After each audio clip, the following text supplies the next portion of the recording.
जिला न्यायालय के वरिष्ठ अधिवक्ता तुलसी पांडे ने कहा कि जिले में भ्रष्टाचार चरम पर है। लोकायुक्त से लोगों को भरोसा है। कमीशन खोरी रिश्वतखोरी को लेकर लोकायुक्त पुलिस रीवा की टीम बड़ी कार्यवाही कर रही है। लोगों को जागरूक होकर लोकायुक्त में शिकायत करें। आगे वरिष्ठ अधिवक्ता ने क्या कहा, सुनिए पूरी बातचीत विंध्य भारत लाइव चैनल सीधी से जगन्नाथ द्विवेदी के साथ। भैया आप एक वरिष्ठ अधिवक्ता हैं, देखने को मिला भाजपा की सरकार में, सरकार कोई भी हो लेकिन अंधेरगर्दी मची हुई है, भ्रष्टाचार रिश्वतखोरी कम नहीं हो रही है। लोकायुक्त अभी जीवित है, नहीं तो और ज़्यादा भ्रष्टाचार होता है। क्या कहेंगे? देखिए, जहाँ तक भ्रष्टाचार का सवाल है तो भ्रष्टाचार अब एक संस्कृति हो गई है। इसको रोकने के लिए केवल लोकायुक्त ही है जिसके माध्यम से थोड़ा बहुत नकेल लगाई जा सकती है। यद्यपि वर्तमान परिस्थिति में जितने भी कार्यालय हैं, चाहे जो भी कार्यालय हों, हर कार्यालय में भ्रष्टाचार है। और उस भ्रष्टाचार को रोकने के लिए मैं व्यक्तिगत रूप से मध्य प्रदेश शासन से अपील करना चाहूँगा कि जिस तरह से लोकायुक्त का छापा पड़ रहा है, उस तरह से इस छापे को अत्यधिक किया जाए और ये प्रयास किया जाए कि भ्रष्टाचार कम हो। क्योंकि मोदी जी लोकसभा में बोलते हैं कि इस सरकार में भ्रष्टाचार 0 टॉलरेंस पर है, तो उनके जो कथन हैं वो कार्य रूप में परिणित हों, इसके लिए शासन को भी जो है तो सजग होना चाहिए।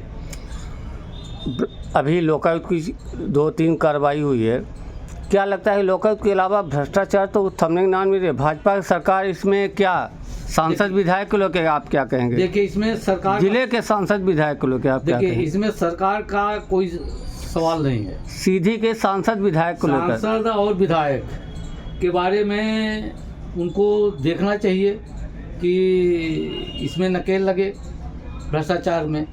और मैं उनसे अपेक्षा करूंगा कि वो सदन में, और चाहे लोकसभा के सदन में हो चाहे विधानसभा के सदन में हो, जो भ्रष्टाचार है उस संबंध में अपनी आवाज़ बुलंद करें और इसमें नकेल लगाने का प्रयास करें।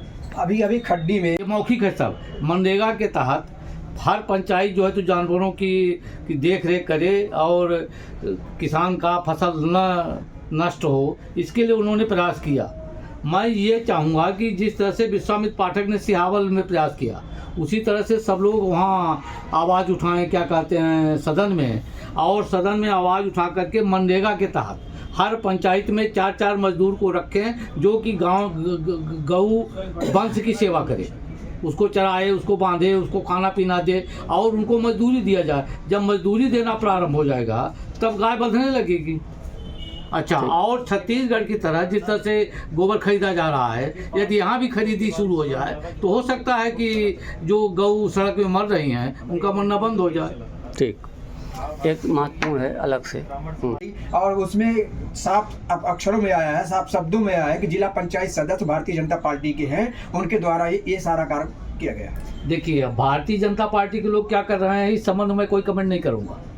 हाँ ठीक है ना, पर परिस्थिति है कि भ्रष्टाचार न हो, जनता की सेवा उचित ढंग से हो, ऐसा प्रयास किया जाना चाहिए। केदार शुक्ला जी विधायक थे, उस दौरान भी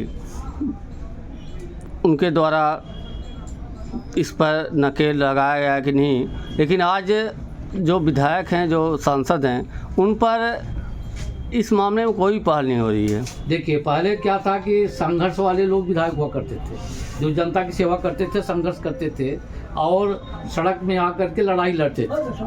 अब दुर्भाग्य से क्या हुआ कि लड़ाई लड़ने वाली स्थिति समाप्त हो गई है। अब इस समय जो है तो पूरे देश में ये हालत है। जिस तरह से दक्षिणी भारत में आप किसी भी सांसद और विधायक को देखिए तो कोई 1000 करोड़ का मालिक है, कोई 10,000 का, कोई 50,000 करोड़ का मालिक है। इसी तरह से संस्कृति बदली है राजनीति की भी, और इसमें सीधी विधायक नहीं, सीधे जिले के सभी विधायक और सांसद कि इसमें क्यों पाबंदी नहीं लगा रहे हैं भ्रष्टाचार को लेकर? अब इनको आवाज़ उठानी चाहिए, मेरा कहना ये है, और इनसे निवेदन है कि आवाज़ उठाएं। हैं, चूंकि भ्रष्टाचार किसके साथ किया जा रहा है, जनता के साथ किया जा रहा है ना, तो जनता के साथ किया जा रहा है तो जनता लूटे न, इसके लिए तो प्रयास करना चाहिए जन नेता को, चाहे जो कोई भी हो। सड़कों में गायें मर रही हैं लगातार। मोहन यादव जी सीएम बोलते हैं कि हम सुरक्षा करेंगे, लेकिन आज भी ये हालत जस की तस है। मैं एक उदाहरण देना चाहूँगा गाय के बारे में। सियावल विधानसभा में जब विश्वामित्र पाठक एमएलए हुए तो उन्होंने क्या किया सियावल विधानसभा में व्यक्तिगत, कि उन्होंने ये